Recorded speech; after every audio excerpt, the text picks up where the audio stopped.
बहुत साल पहले का बात है। सुंदरबन नाम का एक बहुत बड़ा हरा भरा जंगल था।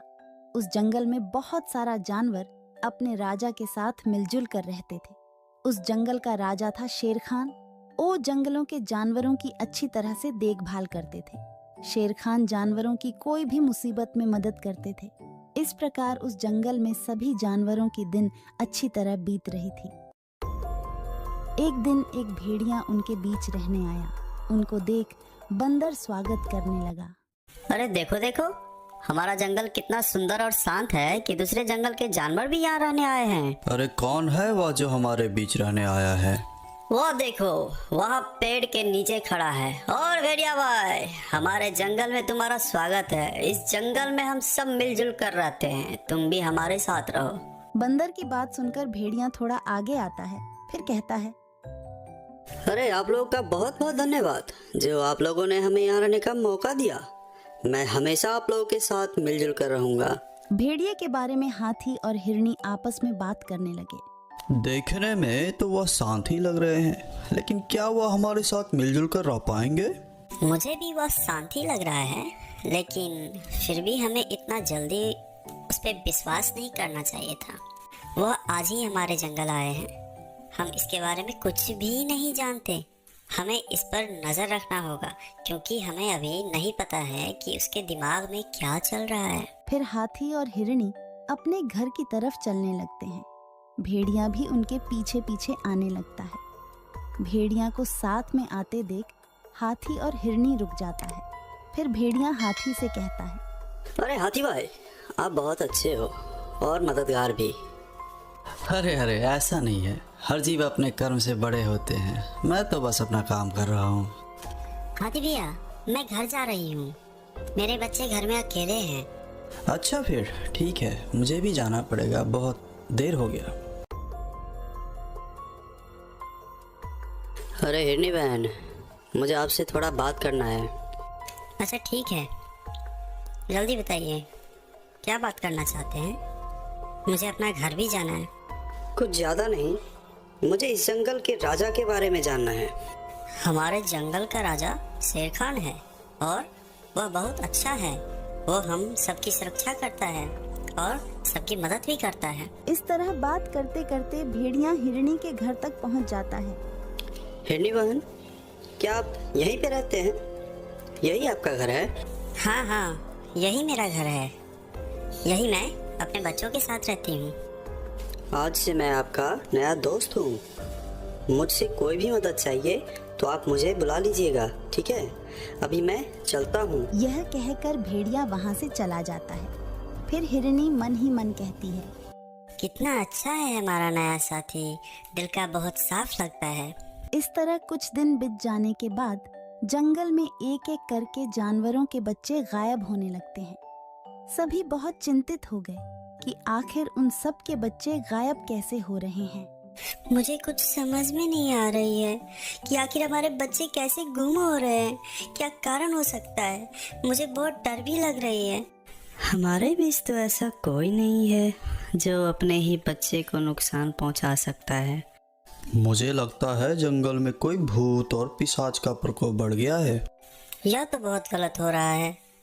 हमारे साथ कौन ऐसा कर सकता है? आप लोगों को अगर मेरी कुछ मदद चाहिए तो मैं हमेशा आप लोगों के लिए तैयार हूँ। मुझे लगता है हम सबको मिलकर इस समस्या का समाधान ढूंढना चाहिए। फिर सब मिलकर राजा के पास जाते हैं और अपने बच्चों की गायब होने की शिकायत करने लगते हैं। अपनी प्रजा की ऐसी बातें सुनकर राजा शेर खान बहुत दुखी हो जाता है। हमारे जंगल में यह सब क्या चल रहा है? हमारे जंगल तो सबसे शांत था, लेकिन पता नहीं हमारे जंगल को किसी की नजर लग गई है। खैर, आप लोग जाइए, मैं इस समस्या का कोई उपाय सोचता हूँ। फिर सभी जानवर अपने अपने घर वापस लौट आए और सब डर डर के रहने लगे। इधर हाथी हिरनी के घर पर जाकर इस समस्या का बात करने लगे। अब हम लोगों को ज्यादा सतर्क रहना होगा। कब क्या हो जाए कुछ बोल नहीं सकते। हाँ, आप सही बोल रहे हैं हाथी भैया। जब तक वह पकड़ा नहीं जाता, हम लोग को सावधान रहना होगा। तभी खरगोश वहाँ पर भागते हुए आता है और कहता है, अरे कोई मेरे बच्चे को बचा लो, कहीं नहीं मिल रहा है मेरा बच्चा, कोई मदद करो मेरी, कोई मदद करो। अरे यह तुम क्या कह रहे हो? अभी तो सब ठीक ठाक चल रहा था, अभी क्या हो गया? हे भगवान, ये सब क्या हो रहा है? हाँ, मैं अपने बच्चों को घर में अकेला छोड़कर बाहर काम करने गई थी। जब मैं काम करके वापस आई तो मेरा बच्चा नहीं था। मैंने सारे जगह ढूंढ लिया लेकिन वह कहीं नहीं मिले। अब मैं क्या करूं, कहाँ जाऊं? हे भगवान, यह क्या जुल्म हो रहा है हमारे बच्चों के साथ। अब तो मुझे और भी ज़्यादा डर लगने लगा है। मुझे लगता है हमारे बीच कोई जासूस है जो हमारे पल पल की खबर हमारे दुश्मनों को बता रहा है। यह बात तो तुम बिल्कुल सही कर रही हो, मुझे भी इस बात पर शक हो रहा है। ठीक है, अभी मैं चलती हूँ, मुझे बहुत देर हो गई है, मेरे बच्चे घर पे अकेले हैं। इतना कहकर वह सब अपने अपने घर चले जाते हैं। अगले दिन हिरणी अपने बच्चों को घर में अकेला रखकर जंगल में जाती है खाना ढूंढने के लिए। खाना ढूंढते ढूंढते उसे बहुत देर हो जाती है।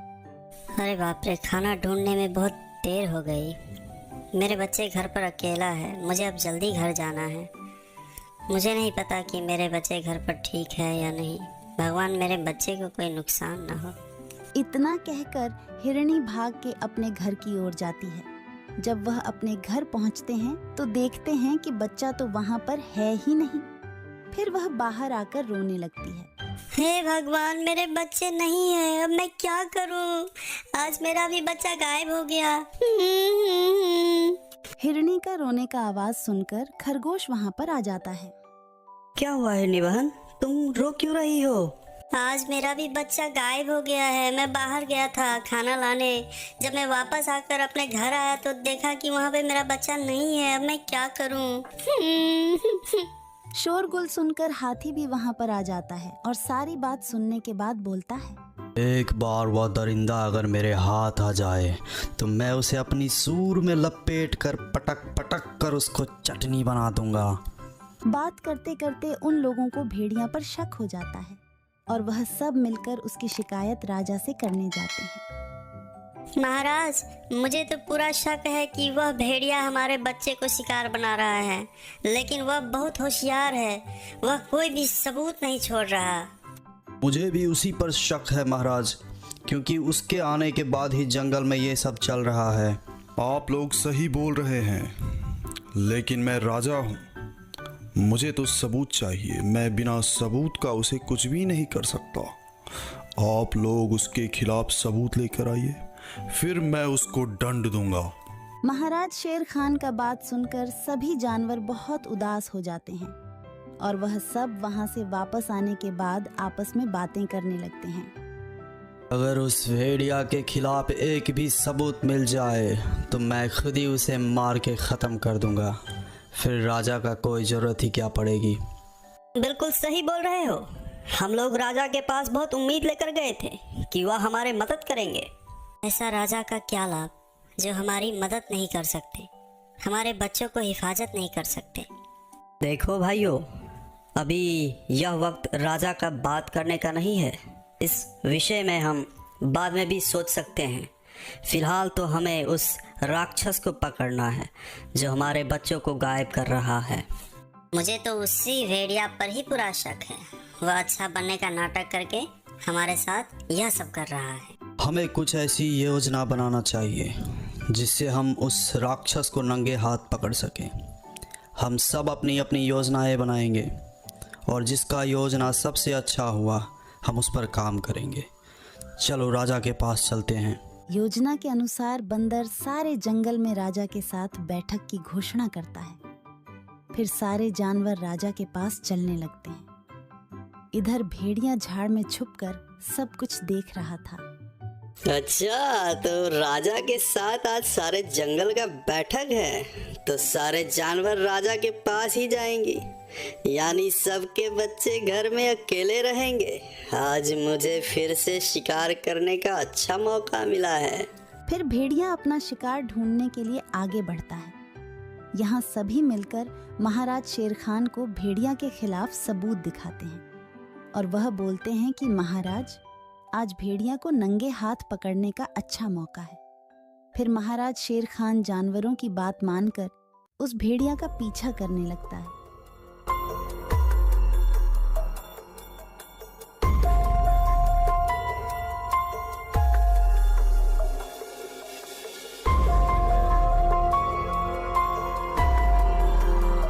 भेड़िया खरगोश के घर के सामने आकर खड़ा हो जाता है और इधर उधर देखकर उसके घर के अंदर चला जाता है। महाराज शेर खान भी उसके पीछे पीछे अंदर चला जाता है और वह अंदर जाकर देखते हैं कि उस भेड़िया ने खरगोश के बच्चे को शिकार करने ही वाला था कि वह उस पर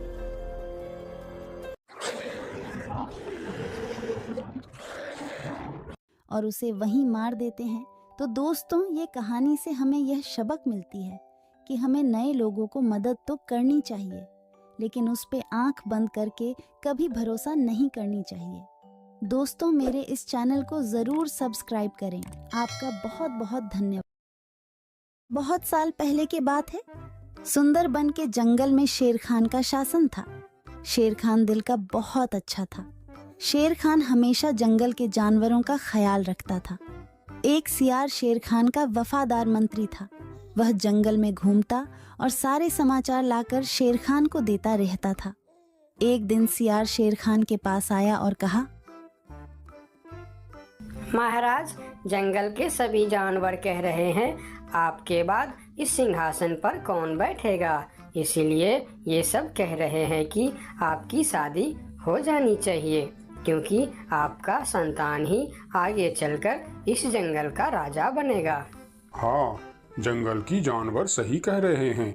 मेरा संतान ही आगे चलकर इस जंगल का राजा बनेगा। इसीलिए मैं अवश्य शादी करूंगा। तुम शादी की तैयारियां करो। फिर शेर खान की शादी बड़ी ही धूमधाम से हो रहे थे।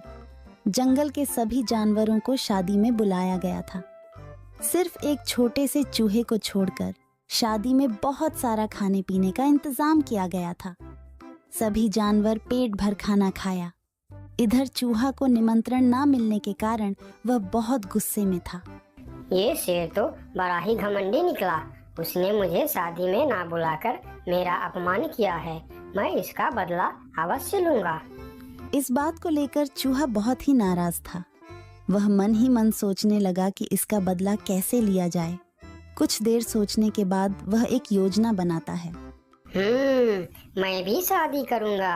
हाँ, मैं भी शादी करूंगा। बड़ी धूमधाम से शादी करूंगा और शादी में उस शेर को छोड़ के सभी को आमंत्रित करूंगा। हाँ, यही ठीक रहेगा।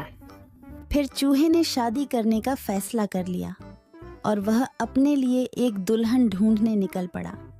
थोड़ी दूर जाने के बाद उसे एक दुल्हन दिखाई पड़ा। फिर चूहे ने उसके पास जाकर कहा, शादी तो मैं कर लूं, लेकिन इसके साथ से तो मैं बिल्कुल नहीं शादी करूंगा। मेरी दुल्हन तो उस घमंडी शेर के दुल्हन से भी सुंदर और शक्तिशाली होनी चाहिए। फिर चूहा आगे जाकर एक पेड़ के नीचे रुक गया। दुल्हन की खोज को लेकर चूहा चिंतित हो गया।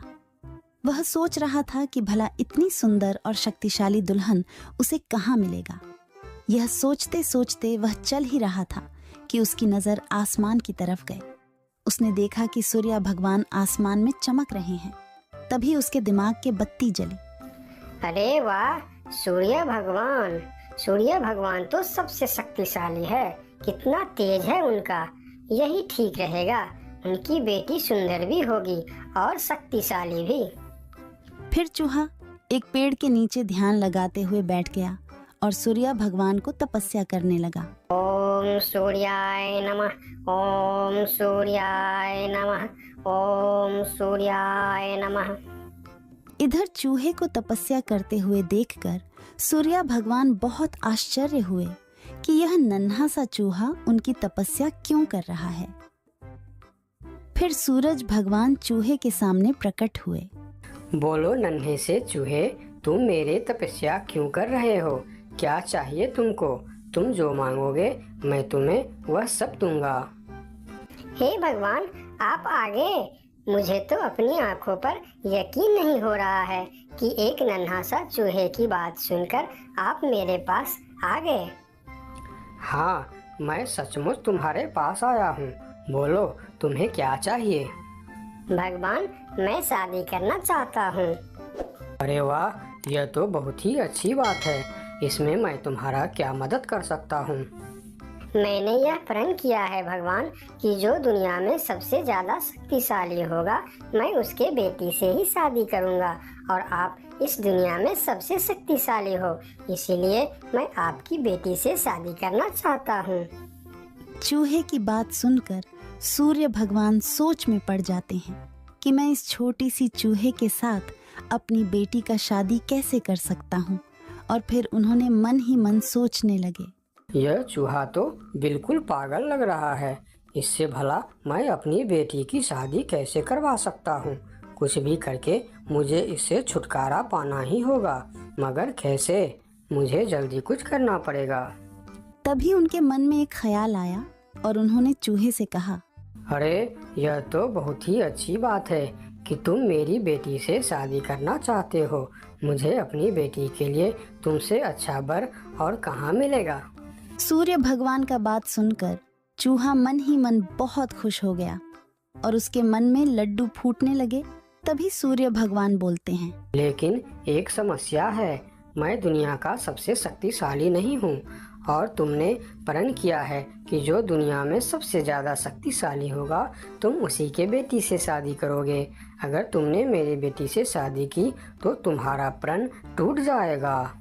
हे भगवान, ये आप क्या बोल रहे हो? आपसे भी शक्तिशाली? आपसे शक्तिशाली भला इस दुनिया में और कौन हो सकता है? मुझसे शक्तिशाली तो वह बादल है जो अपने परछाई से मुझे भी ढक देता है। यह सुनकर चूहा आसमान की तरफ बादल को देखने लगा और बोला, अगर बादल आपसे भी ज्यादा शक्तिशाली है तो मैं फिर उसकी बेटी से ही शादी करूंगी। आप उसे नीचे बुलाइए। फिर सूर्य भगवान ने बादल को नीचे बुलाया और बादल उनकी बात मानकर धीरे धीरे नीचे आया।